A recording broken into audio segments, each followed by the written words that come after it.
NewsRme. NASA will try a second moon rocket launch on Saturday.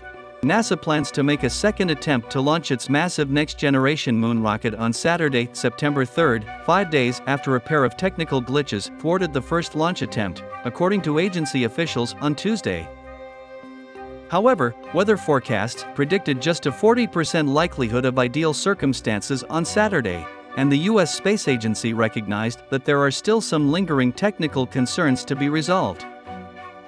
During a press conference Tuesday, one day after Monday's first countdown ended with the mission being scrubbed, NASA officials said that Monday's experience was valuable in troubleshooting some issues and that further issues may be resolved during Tuesday's second launch attempt. In this sense, the launch exercise effectively served as a real-time dress rehearsal that would ideally culminate in a successful launch. NASA officials have said that current plans call for retaining the 32-story tall Space Launch System (SLS) rocket and its Orion crew capsule on the launch pad to avoid moving the enormous spaceship back into its assembly facility for further testing and maintenance. If everything goes as planned, the SLS will launch on Saturday afternoon from the Kennedy Space Center in Cape Canaveral, Florida, during a 2-hour launch window beginning at 2:17 p.m., sending the unmanned Orion on a 6-week test journey around the Moon and back. The anticipated mission would inaugurate NASA's Moon to Mars Artemis program, the successor to the Apollo lunar program of the 1960s and 1970s, before U.S. human spaceflight ambitions turned to low Earth orbit with space shuttles the International Space Station.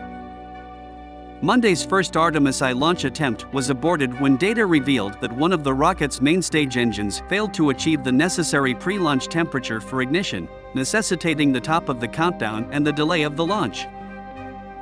Mission management told reporters on Tuesday that they think a defective sensor in the rocket's engine section caused the engine cooling problem. NASA's Artemis launch director Charlie Blackwell-Thompson said that mission management would begin the engine cooling procedure about 30 minutes earlier in the countdown as a cure for Saturday's launch attempt. Engineers must analyze more data to thoroughly explain the defective sensor. The sensor's behavior is inconsistent with the physics of the situation, according to John Honeycutt, the SLS program manager for NASA. Honeycutt said the sensor was last tested and calibrated at the rocket manufacturing months ago. The rocket would have to be rolled back to its manufacturing facility to replace the sensor, which may postpone the mission by many months. Artemis I, the maiden journey of the SLS Orion, intends to put the 5.75 million pound spacecraft through its paces in a demanding demonstration trip that pushes the boundaries of its design before NASA considers it trustworthy enough to transport passengers. Artemis aims to return people to the Moon's surface as early as 2025, however, many experts feel the date would likely slip by a few years. Artemis is named after the ancient Greek goddess who was Apollo's twin sister.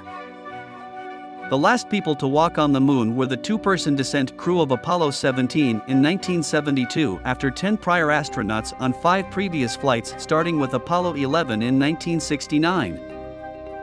NASA experts estimate that achieving Artemis's aim of establishing a long-term lunar outpost as a stepping stone for even more ambitious human missions to Mars would take until at least the late 2030s. Artemis is also soliciting private and international support for this endeavor. But NASA has numerous steps to take along the road, beginning with launching the SLS Orion spacecraft.